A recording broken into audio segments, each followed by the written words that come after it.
Hello అండి, welcome to my channel holly dreams.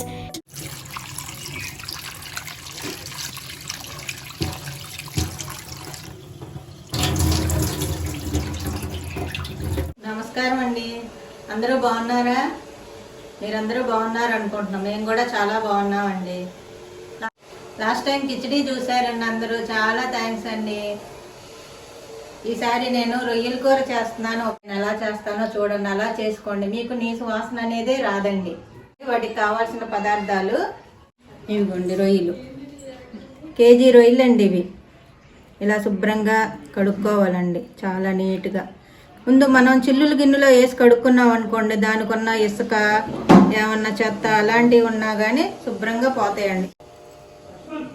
ఇదిగోండి, కళ్ళుప్పు వేసుకోవచ్చండి, ఎందుకంటే ఉడికేటప్పుడు నీరు ఊరుతుంది కదండి, సరిపోతుంది. ఇదిగోండి కారం ఇలా వేసుకుని ఇలా కలిపేసుకొని శుభ్రంగా ఇలా 10 నిమిషాలు నానబెట్టుకోండి.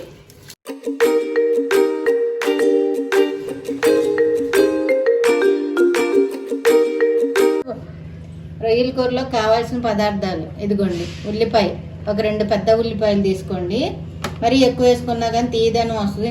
ఇదిగోండి, ఒక 3 పచ్చిమిరకాయలు ఇలా రౌండ్గా గొచ్చుకున్నా సరిపోతుందండి. చీలికలు అక్కర్లేదు, చిన్న చిన్న ముక్కలు అక్కర్లేదు. ఇదిగోండి రౌండ్గా. తర్వాత అల్లం వెల్లుల్లిపాయ పేస్టు ఒక 2 స్పూన్లు, గసగసాలు ఒక 2 స్పూన్లు, గరం మసాలా అంటే మనం ధనియాలు, లవంగాలు, దాల్చిన చెక్క, యాలకులు అన్నీ వేసి ప్రిపేర్ చేసుకున్నదండి. తర్వాత కొత్తిమీర, కరివేపాకు ఆప్షనల్ అండి, వేసుకుంటే వేసుకోవచ్చు, లేకపోతే లేదండి. ఇవ్వండి కావాల్సిన పదార్థాలు. తర్వాత మనం మసాలాకి గసగసాల్లో ఇదిగోండి ఎండు కొబ్బరి. రొయ్యల కూరలోకి ఎప్పుడూ కూడా ఎండు కొబ్బరి లేదా ఉంటే పచ్చి కొబ్బరి అండి.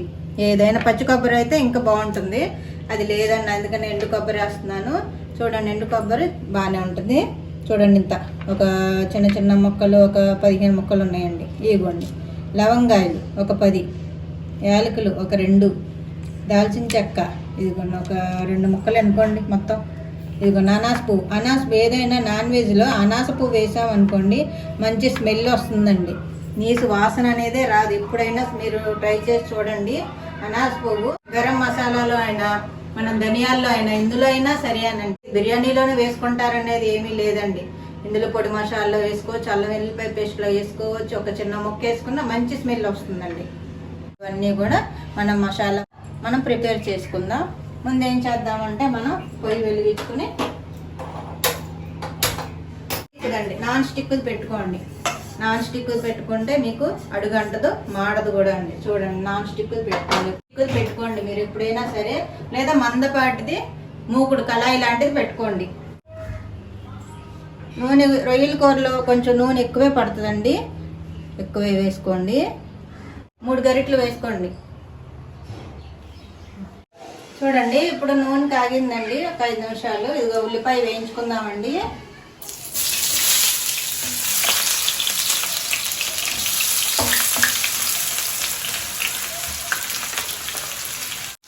తర్వాత పచ్చిమిర్చి కూడా వేసేద్దామండి. పచ్చిమిర్చి కూడా వేసేసాం కదా. ఈ ఒక 5 నిమిషాలు వేయించి ఇందులోనే రొయ్యలు వేసేద్దాం. దాంతోపాటు ఉల్లిపాయతో పాటు రొయ్యలు కూడా వేగుతాయండి.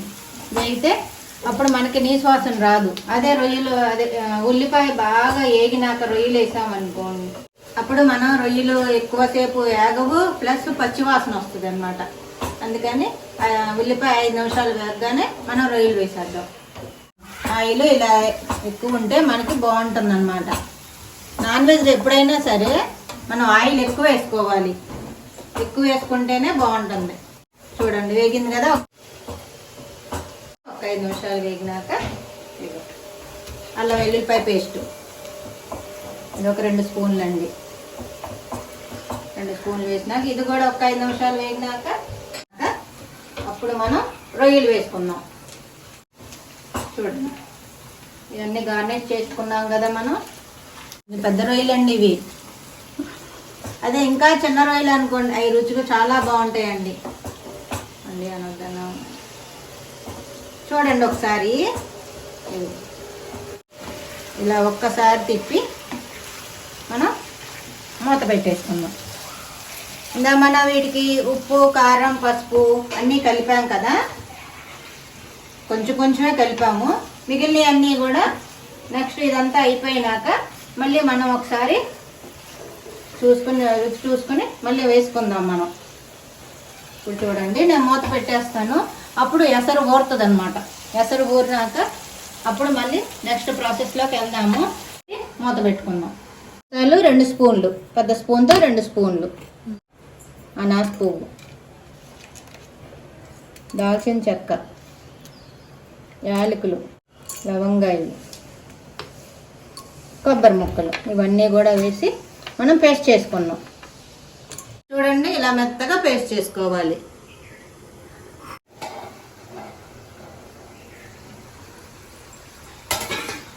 చూసారా, ఇందాక చెప్పాను కదా ఎసరు కొడుతుందని. ఇదిగో మనం వేరేగా ఎసరంటూ మనం ఏం పోయొద్దండి. ఇదిగో చూడండి, ఇలా ఎసరు వచ్చేస్తుంది అనమాట. చూసారా, ఎసరు ఉన్నప్పుడే మనం ఈ పేస్ట్ కూడా వేసేసుకుందాం.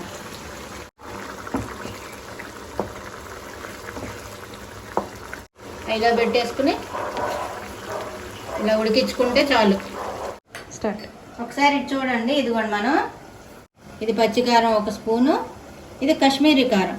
కాశ్మీరీ కారం నేను అంతకుముందు కూడా మీకు ఒకసారి చెప్పానండి. కాశ్మీరీ కారం అనేది ఇప్పుడు కూడా కూరలు వేసుకున్నాం అనుకోండి, కలర్ బాగుంటుంది. కలరు టేస్ట్ కూడా కొంచెం టేస్ట్ కూడా వస్తుంది. కాశ్మీరీ కారం రెడ్గా వస్తుంది. మనకు నాన్ వెజ్ కూరలు రెడ్గా ఉంటే బాగుంటుందండి. ఇప్పుడు కూడా చూడటానికి బాగుంటుంది, టేస్ట్ కూడా బాగుంటుంది. అందుకని 2 రకాల కారాలు వాడతాను నేను.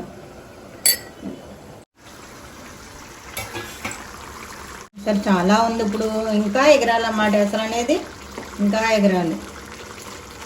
మీరు ఉల్లిపాయ పచ్చిగా ఉందనుకుంటున్నారు కదా, అదేమీ ఉండదు. మొత్తం ఫ్రై అయ్యేటప్పటికి అస్సలు మీకు ఉల్లిపాయ ముక్క అనేది కనపడదు. ఇక్కడ ఇలా ఉడికితేనే మనకు పచ్చి వాసన అనేది రాదు. కాశ్మీరీ కారం చెప్పాను కదా, చాలా బాగుంటుంది కాశ్మీరీ కారం. ఒక పావు కిలో తెచ్చుకున్నాం అనుకోండి, చాలా రోజులు వస్తుంది అది. ఇదిగో చూసారా, రెడ్డిష్గా వచ్చింది మనకి.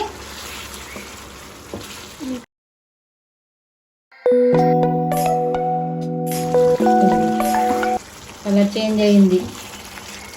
మనం ఇలా పులుసు కావాలంటే ఇలాగే పులుసుగా ఉంచుకోవచ్చు.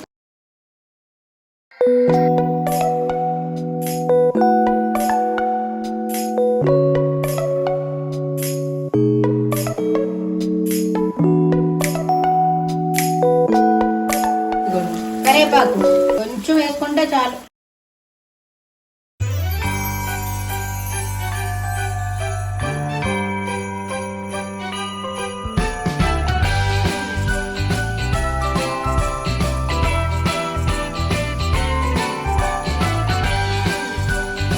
మసాలా వేసుకోండి. ఉప్పు, కారం అవి మీరు ఒకసారి చూసుకుని చివరిలో టేస్ట్ చూసుకున్నాక కొంచెం వేసుకోండి. మనం ఫస్ట్లో గార్నిష్ చేసి రెడీ. ఇలా నూనె ఇలా పైకి రావాలి, అప్పుడు ఫ్రై అయినట్టు. When there's no more hope is left in me, I can see what comes my way, and I'm always lost. There's nowhere else to go. ఈ వీడియో మీకు నచ్చినట్టయితే please like, share and subscribe. Thank you so much for watching. Keep smiling. Bye bye.